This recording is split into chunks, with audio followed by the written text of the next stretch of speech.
Alright guys, I am back, your 49ers reporter here with just some more great insight when it comes to our QBs as we get closer and closer to the regular season. So, first off, you like what you hear, you like what you see, like and subscribe. I'm here every week, all week, at least a couple times a week.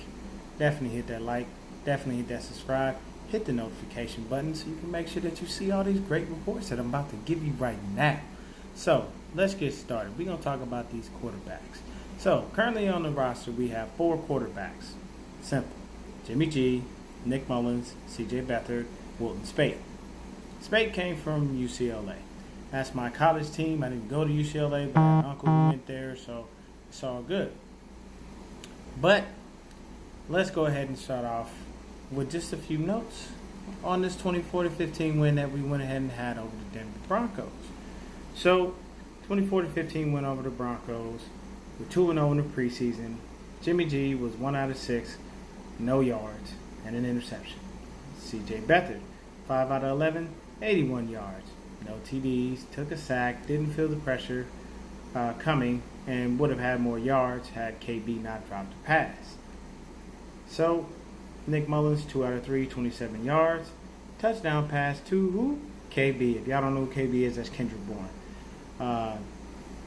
In the corner of the end zone, he also took a sack. Looks like our offensive line was having some issues. So, Wilton Speight came in, had no yards, had a fumble. Quick assessment, simply put, the O-line is an issue. If we don't get that fixed, Jimmy is going to get killed, period.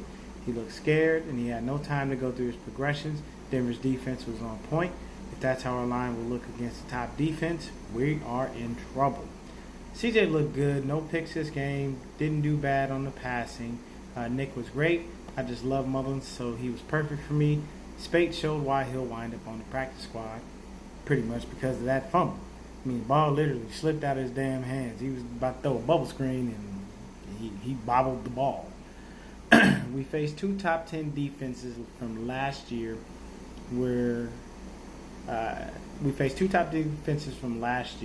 The Ravens were number 1 and the Steelers were number 6 overall.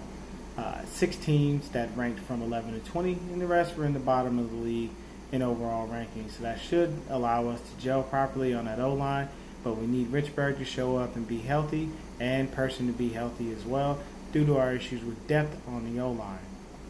This year, as far as passing defenses, again, we faced 3 top 10 passing defenses from last year in the Ravens, Cardinals, and Steelers. 5 in the top 10 to 20, and the other 8 teams we play were all towards the bottom of the league. And passing defense, once again, that gives us a bare minimum of 8 games. We shouldn't have any issues passing on, these defenses. 4 teams we faced had less than 10 INTs on the year, and the other 12 teams had 12 or more so over the course of the season. Not too bad for competition. We will face this season, which can help us this year if we can keep the O-line intact. So, with all that being said, it's very simple. We all know Jimmy Garoppolo is going to start. Nobody needs to panic over this situation with this previous game. Guy had the game jitters. He did kind of look like a deer in headlights. But at the same time, the O-line wasn't really doing much. There was a lot of miscommunication. That pressure that Bradley Chubb had was miscommunication between Tomlinson and Joe Staley. So once again, like I said in my last video, the O-line, we're good on the bookends. We've got Joe Staley. We've got Mike McGlinchey. If we're going into the season with Ben Garland, this is going to be scary because he's not playing very well. He's got to be basically the quarterback of the O-line, and dude doesn't really have very much experience as it is. We could have kept Daniel Kilgore and not went ahead and got Weston Richburg because he's just not healthy right now, and he has a hard time staying healthy. So we're going to hope and pray that he's back at least for the season opener, and hope and pray that we get everything going. Looks like, from what I heard, we'll have Joshua Garnett back next week, so hopefully he can play a little bit and figure out what's going on. But either way, period, point blank, we will most likely play Jimmy well into the second quarter, possibly into the third. I think Shanahan wants to get him into a rhythm and get him rolling in the right direction so that he can go ahead and feel a little bit better about himself That fourth preseason game, you're not going to see any of the starters. They're going to all be backups, and they will be just cats trying to make the squad do what they do and get it right. But just as far as it goes for our quarterbacks, it should just pretty much wind up being this. It's going to be Jimmy Garoppolo and Nick Mullins. CJ Beathard most likely will be cut, or we will do any and everything we can to trade him. We can get at least, a 6th or 7th round pick. I mean, that's as good as it's going to get. We're not going to get much more for him. Maybe we can coax somebody into a 5th. I don't know. There's a lot of guys that, we're going to have to look at. Wilton Spate, he'll be on the practice squad. He's not ready. No. But the offensive line is our issue. We've got to get that offensive line intact. That offensive line doesn't look right. Jimmy G's not going to be upright, and we're not going to be able to do much of anything. As far as the defenses and everything that I just named right now, one thing that just occurred to me was the Arizona Cardinals. Patrick Peterson suspended for 6 games for PED use. Their other guy went down in practice, and he's out for the season. So they basically are looking for 2 top corners. So we can drop the Arizona Cardinals passing defense out of that top notch because we don't have to worry about them now.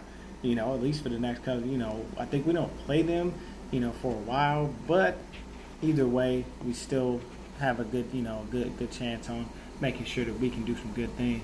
So basically, we just got to get Jimmy G to be able to stand upright, give him some reads, give him some good things, give him a couple of little plays, little dink and dunk plays just to get him into a rhythm and get him back throwing the football. And once he does, he'll be perfectly fine. There's no need to panic, no need to worry. It's not about trading him or cutting him or putting in Nick over Jimmy. It's not going to happen. Shanahan likes Jimmy way too much. And you don't trade and give up a 2nd round pick and then give a guy all that money just to tell him, oh, you're on the bench because the undrafted backup guy is better than you. It's just not going to work that way. They're going to ride with Jimmy pretty much the rest of the season. If you see Nick, it's because Jimmy unfortunately got hurt, which we don't want that to happen. We want Jimmy to stay as healthy as possible, take us all the way to the Super Bowl if he can. I'm looking forward to at least a 10-6 season, 11-5 at best. But our O-line's got to gel, and they've got to get better, and they've got to get right. As far as our pass protection is concerned, that's basically where we have the issues, is pass protection, not giving them time to go ahead and, go through the reads and do the right things. As far as when CJ came in and when Nick came in, we were running against, second-team guys. And it's worth noting that, Mike McGlinchey held down, Von Miller pretty well, because you didn't really see Von Miller in the back. You saw Bradley Chubb doing his thing, but Von Miller wasn't nowhere near Jimmy. So no need to panic, guys. Let's just keep our heads level. Let's do what we need to do. We're going to stay 49er faithful. We're going to stay blessed. It's going to be the Niner gang for life. Y'all see the hat. Y'all see the jersey. Navarro Bowman, baby. He was one of the best duos with Patrick Willis. So let's just keep our heads right, man. No need to panic. No need to worry. It's very simple. Everything I just laid out for you right now is exactly how it's going to work. Jimmy will play well into the 2nd quarter in that 3rd preseason game because they're going to want to get him into a rhythm, and he'll be facing the top defense. So we don't even have to worry about anything. Let's just chill out. Let's relax. We're going to go against Kansas City. They sucked on defense pretty much last year. And at the same time, we do have one guy who knows their defensive scheme, and that is Dee Ford. So he can at least tell us the weaknesses and tendencies of these guys, feed that information over to Jimmy G, and that's something that he can use against them. Come on, people, we got to think and be a lot smarter.